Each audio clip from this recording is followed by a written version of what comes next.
तर नमस्कार मित्रांनो, एका नव्या व्हिडिओमध्ये सर्वप्रथम सर्वांचे स्वागत आहे. तर मित्रांनो, मी आलेलो आहे संभाजीनगर जिल्ह्यामध्ये महामहिम राज्यपाल केसरी मैदान बघण्याकरिता भांगशी माता गडाच्या पायथ्याशी. तर आपल्यासोबत आहेत शुभम दादा, जे की मथुर बैलाचे मालक आहेत. तर त्यांच्याकडून आजच्या मैदानाबद्दल संपूर्ण माहिती जाणून घेऊया. नमस्कार शुभम दादा. नमस्कार. आमच्या प्रेक्षक वर्गांना आपली संपूर्ण ओळख कळवा दादा. मी शुभम पाटील, मथुरचं पूर्ण नियोजन करत असतो दादांच्या सोबत.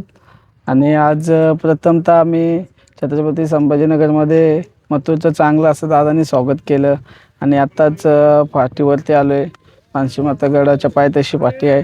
अतिशय सुंदर अशी पाठी आहे आणि कुठंच कोणत्या प्रकारचा खडा नाही का, पुढे पण एक पण दगड किंवा कोणतंच काही ठेवला नाही. दादांनी पूर्ण काळजी घेतलेली आहे मैदानाची आणि असं चांगल्या अशा पद्धतीनं नियोजन केलेलं आहे.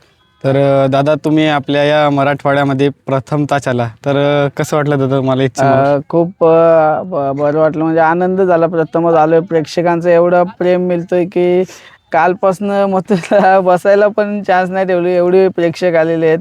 आणि भरपूर सर्व लोक लांब लांबून येतात बघायला. आणि असंच उद्या मैदानामध्ये गर्दी करा, हेच बघायचं आहे आम्हाला.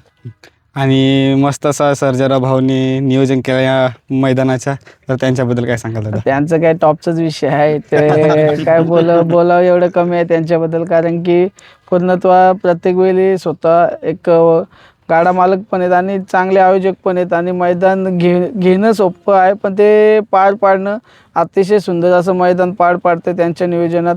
आता 2-3 मैदानं झालं, प्रत्येक मैदानात कुठे कोणताही गालबोट न लागता मैदान पार पाडलेलं आहे आणि ते त्यांनी सिद्ध करून दाखवलेलं आहे. आता जसं मथुर आणि लखनचा पैरा झालेला आहे, तर उद्याची गाडी कशी पडणार दादा? काय जे आहे तेच कांदावरती, लखन डावा कांदा आणि मथुर उजवा कांद. चांगली अशी गाडी पळताना दिसेल. याच्या आधी एक वेळेला पळालेली आहे, आता पण त्या स्पीडनं पळताना दिसेल गाडी. आणि जे आमचे मराठवाड्याचे विदर्भाचे जे प्रेक्षक आहेत, दुरून दुरून मथुरला बघण्याकरता आले आहेत, तर त्यांच्याबद्दल काय सांगाल दादा? काय प्रेक्षक मथुरवरती प्रेम आहे, दादावरती प्रेम आहे. सर्वांनी आले, काळजी घेऊन मैदान बघा, एवढंच बोलेल त्यांच्याबद्दल. आता दादा, तरी राहुल दादाची कधी एंट्री होणार? दादा आलेलेच आहेत, आपल्या हॉटेलवरती आहेत. हो, हॉटेलवरती आहेत. आता जसं आता गट वगैरे पडायला सुरुवात होणार हो ना आज थोड्या वेळात, तर काय सांगाल दादा आज? काय आता बघूया गट कुठे गाडी निघते तशी. किती वाजता मैदान? 8 वाजेपर्यंत 9 वाजेपर्यंत चालू आहे. सकाळी 7ला चालू आहे. मग त्या हिशोबाने ज्यावेळी गट असेल त्यावेळी गाडी पळेल आपली. आणि तुम्ही जसं इकडे यायला निघाले, तर कधी निघाले होते दादा तुम्ही? आम्ही 16 तारखेला सकाळी निघालो 10 वाजता आणि इथे 4 वाजेपर्यंत पोहोचलो. 4 वाजतापर्यंत पोहोचलो. धन्यवाद दादा. आणि सर, जरा भाऊ आपल्याला थोडीशी मैदानाबद्दल माहिती सांगतील? नमस्कार. जवळपास 600च्या आसपासच्या आता नोंदी झालेल्या आहे. आणि आपण पाण्या पावसाचे दिवस आहे, आतापर्यंत काही पाऊस नाही आहे. मैदान एकदम टकाटक आहे. आणि मैदान आपलं असं आहे की थोड्याफार पावसाने काही फरक पडत नाही. उद्या आपण बरोबर सकाळी 7 वाजताच मैदानाला सुरुवात करणार आहे. म्हणून माझी सगळे बैलगाडा मालकांना आणि प्रेक्षकांना एकच विनंती राहील की आपण सगळेजण या व्यवस्थित शिस्तीत मैदान पार पाडण्यासाठी सहकार्य करा आणि जास्तीत जास्त संख्येनं या आनंद लुटा. बऱ्याच आपल्या मराठवाडा विदर्भाच्या प्रेक्षकांची इच्छा होती मथुर आणि लखनसोबत पळायला पाहिजे. ती सुद्धा आता उद्या प्रेक्षकांची सगळ्यांची इच्छा पूर्ण होणार आहे. आणि एकदम चांगल्या थाटात आणि चांगल्या जोशात दोघं पण मथुर आणि लखन पळणार आहे. आणि इतर सुद्धा नंदी खूप मोठ्या प्रमाणात सहभाग घेतला आणि ते नंदी सुद्धा चांगले पळतील. आणि अशी चढावळ राहील की आज आपण कोणी सांगू शकत नाही की 1 नंबरचा मानकरी कोण होईल. म्हणून एवढं मोठं आपलं महामहिम राज्यपाल केसरी या किताबाचा मानकरी उद्या संध्याकाळी 6 वाजेपर्यंत ठरलेला राहील.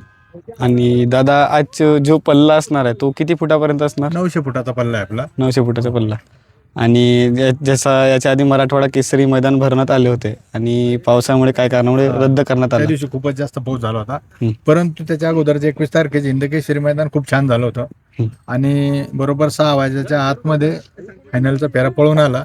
आणि एकदम चांगलं सगळ्या प्रेक्षकांनी आणि बैलगाडा मालकांनी, सगळ्या बैलगाडा शौकीनांनी खूप मदत केली.